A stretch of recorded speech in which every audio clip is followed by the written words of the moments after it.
अब हम कक्षा 8 के पाठ 8 को आगे बढ़ाते हैं। हमने कल यहाँ तक पढ़ा था कि क्या पहेली यह जानना चाहती थी कि क्या पौधों, जंतु और विषाणु की कोशिका में जो केंद्रक पाया जाता है उसकी रचना एक समान होती है क्या। तो आप निम्न बातों पर आपको ध्यान देना होगा। जीवाणु कोशिका का केंद्रक जो होता है वह बहुकोशिक जीवों के केंद्रक के समान सुसंगठित नहीं होता। तो सुसंगठित का मतलब होता है अच्छी तरह से जिसका गठन हो, जो हमें स्पष्ट नज़र आए, वैसा नहीं होता। यानी कोई चीज़ हमें स्पष्ट कब नज़र आएगी, जब उसके चारों ओर झिल्ली हो और सारा पदार्थ झिल्ली के अंदर भरा हुआ हो, तो वो सुसंगठित है, हमें आसानी से नज़र आ जाएगा। लेकिन जिस केंद्रक के अंदर झिल्ली ही नहीं हो, जो नज़र ही ना आए, तो उसके बारे में क्या कहेंगे हम, वो पूरी तरह से सुसंगठित नहीं है। इसमें केंद्रक झिल्ली अनुपस्थित होती है और ऐसी कोशिकाएं जिनमें केंद्रक पदार्थ केंद्रक झिल्ली के बिना होता है उन्हें प्रोकैरियोटिक कोशिकाएं कहते हैं। यानी केंद्रक के चारों ओर झिल्ली होती ही नहीं है, वह प्रोकैरियोटिक सेल कहलाती है। इस प्रकार की कोशिकाओं वाले जीव प्रोकैरियोट्स कहलाते हैं। जीवाणु और नीले हरे शैवाल, जिनको ब्लू ग्रीन एल्गी भी कहते हैं, ये सभी प्रोकैरियोट्स के ही उदाहरण हैं। प्याज की झिल्ली एवं घाल की कोशिकाओं जैसी कोशिकाओं में आपने झिल्ली युक्त सुसंगठित केंद्रक पाया जाता है, वे यूकैरियोटिक कोशिकाएं कहलाती है। यानी जिस केंद्रक के चारों ओर झिल्ली पाई जाती है वे सभी यूकैरियोटिक कोशिकाएं कहलाएंगी, और ऐसे कोशिकाओं वाले जीव यूकैरियोट्स कहलाते हैं।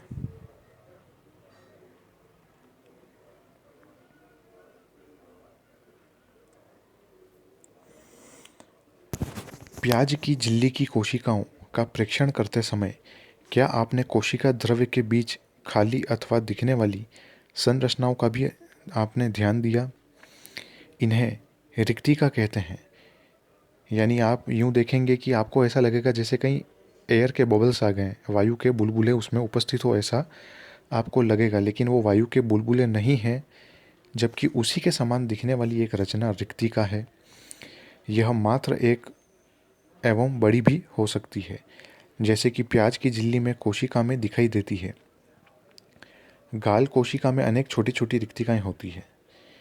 यानी हम यूँ कह सकते हैं कि पादप कोशिका में एक ही होती है, बड़ी होती है, जबकि जंतु कोशिका में बहुत सारी होती है, लेकिन छोटी छोटी होती हैं। बड़ी रिक्तिकाएं आमतौर पर पौधों की कोशिकाओं में पाई जाती है। जंतुओं में ये रिक्तिकाएं बहुत ही छोटी होती हैं। अब हमने ऊपर एक पौधे का पहले नाम लिया था, ट्राडेस्केंशिया। तो अब वापस उसके बारे में कुछ जानकारी है। ट्राडेस्केंशिया पत्ती की कोशिकाओं में आपने अनेक छोटी छोटी रंगीन संरचनाएं देखी होगी। वे पत्ती की कोशिकाओं के कोशिका द्रव्य में छितरी रहती हैं। छितरी का मतलब होता है कि कोशिका द्रव्य में इधर उधर बिखरी हुई रहती हैं। इन्हें प्लेस्टिड कहते हैं। यह प्लेस्टिड विभिन्न रंगों के होते हैं। यानी प्लेस्टिड जो होते हैं वो कलरफुल होते हैं, बहुत सारे कलर होते हैं। हरे हो सकते हैं, उसके बाद में बैंगनी हो सकते हैं, वॉयलेट हो सकते हैं, रेड हो सकते हैं। तो उनमें से कुछ में हरा रंजक उपस्थित होता है जिसे क्लोरोफिल कहते हैं। तो हम यूँ कह सकते हैं कि जिन प्लेस्टिड में हरा रंग पाया जाता है उन्हें क्लोरोफिल कहते हैं। ये एक कोशिका का डायग्राम है, पहले आप इसको देख लीजिए।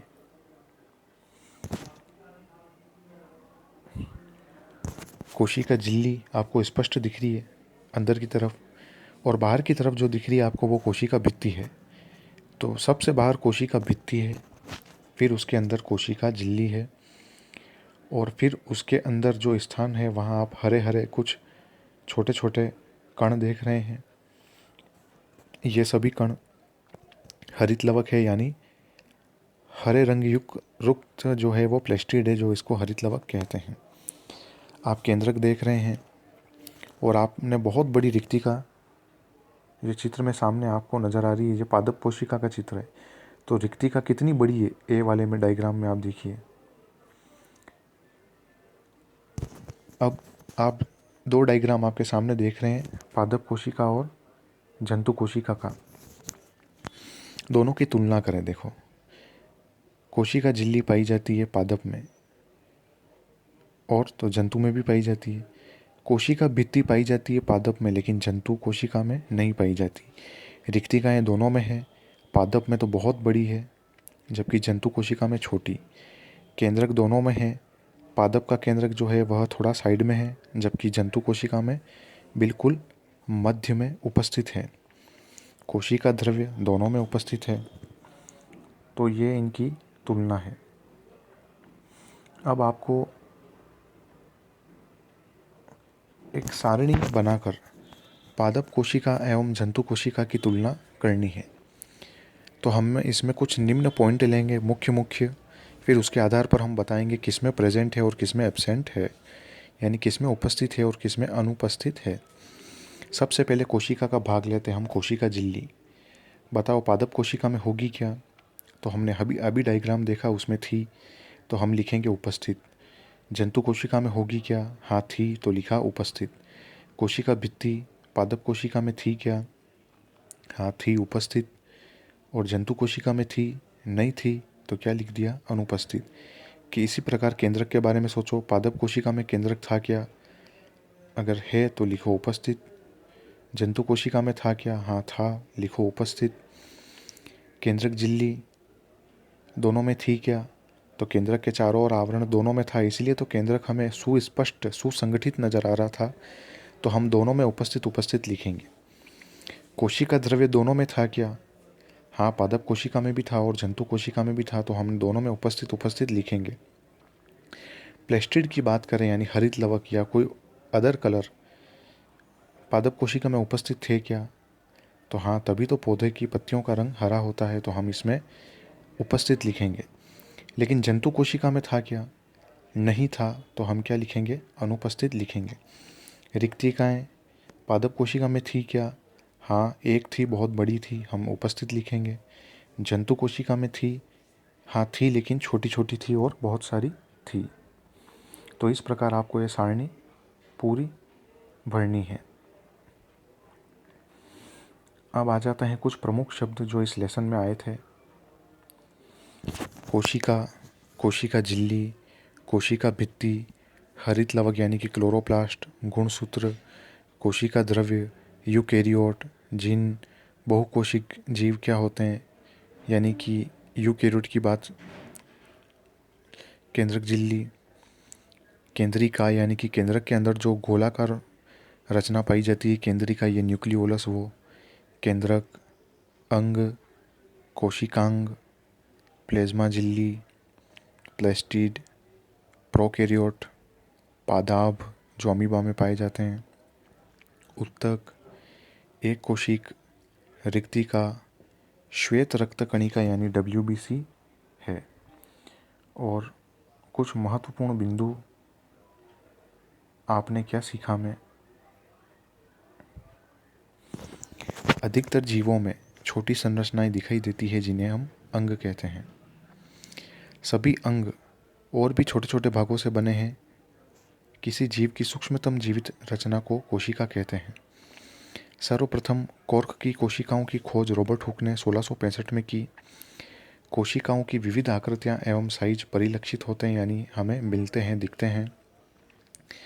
विभिन्न जीवों में कोशिकाओं की संख्या भी विविध है। कुछ कोशिकाएं बहुत बड़ी है जिन्हें नग्न आंखों से देखा जा सकता है, जैसे उदाहरण मुर्गी का अंडा। कुछ जीव मात्र एक कोशिका के एवं अन्य जीव अनेक कोशिकाओं के बने होते हैं। एक कोशिक जीवों में एकल कोशिका ही वे सभी मूलभूत प्रकार्य करती है जो बहुकोशिक जीवों में विशिष्ट कोशिकाओं के समूह द्वारा संपादित की जाती है। कोशिका के 3 मुख्य भाग होते हैं, कोशिका झिल्ली, कोशिका द्रव्य जिसमें छोटी छोटी रचनाएं पाई जाती हैं, एवं केंद्रक। केंद्रक और कोशिका द्रव्य को केंद्रक झिल्ली अलग करती है, यानी केंद्रक के चारों ओर बाउंड्री जो होती है वही कोशिका द्रव्य से केंद्रक को पृथक रखेगी। वह कोशिका जिसमें सुसंगठित केंद्रक नहीं होता, अर्थात केंद्रक झिल्ली अनुपस्थित होती है, वह प्रोकैरियोटिक कोशिका कहलाती है। पादप कोशिका जंतु कोशिका से भिन्न है क्योंकि इसमें कोशिका झिल्ली के बाहर कोशिका भित्ति पाई जाती है। यही एक बहुत बड़ा मेजर अंतर है इनमें। अगर सबसे प्रमुख अंतर पूछा जाए कभी परीक्षा में, तो आपको यही बताना है कि पादप कोशिका में भित्ति पाई जाएगी, जबकि जंतु कोशिका में भित्ति नहीं पाई जाएगी। रंगीन संरचनाएं, जिन्हें प्लेस्टिड कहते हैं, केवल पादप कोशिका में ही पाई जाती है। हरे प्लेस्टिड, जिनमें क्लोरोफिल पाया जाता है, उन्हें क्लोरोप्लास्ट कहते हैं। पादप कोशिका में एक बड़ी केंद्रीय रिक्तिका पाई जाती है, जबकि जंतु कोशिका में अनेक छोटी छोटी रिक्तिकाएँ पाई जाती है। तो इसके साथ ही हमारा लेसन जो है कक्षा 8 का पार्ट 8 वह ख़त्म हो चुका है। अब मैं आपको कुछ क्वेश्चन लिखवा रहा हूँ। 4 क्वेश्चन लिखवाऊँगा आपको होमवर्क के लिए, वो आप नोट करें। पहला प्रश्न लिखें, प्रोकैरियोटिक व यूकैरियोटिक कोशिका किन्हें कहते हैं?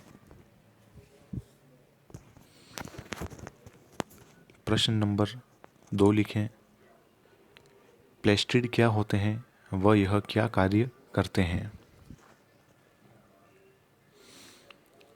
तीसरा प्रश्न लिखें, पादप कोशिका व जंतु कोशिका की तुलना सारणी बनाकर करें। चौथा प्रश्न लिखें, जंतु कोशिका को प्रदर्शित करने के लिए कोई एक क्रियाकलाप सुझाइए।